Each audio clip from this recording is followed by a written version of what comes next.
So ngayon bubuksan na natin. Ito na, tapusin na natin yung sako serye na to para malaman na natin lahat kung ano to. Bako sobra. Bukas na. Hey, bukas na yung sako. Baka nabulok na kung ano man yan. Bukas oh.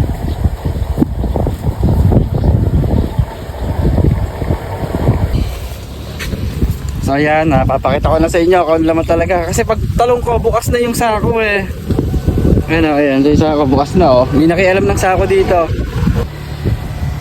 Ang laman niya guys ay, pakita ko sa inyo ha. Kaso baka ma-violation pag pinakita ko. Ayan o. Yun yung laman niya. Kung anong laman ha? Na mabalahibo.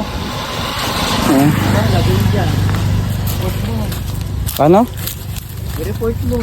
Ano? Sako guys. Sako yung ano naman.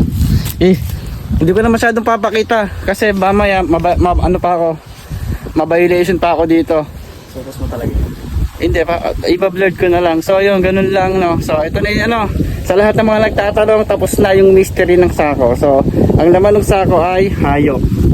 Iba ho. Sige, focus mo talaga.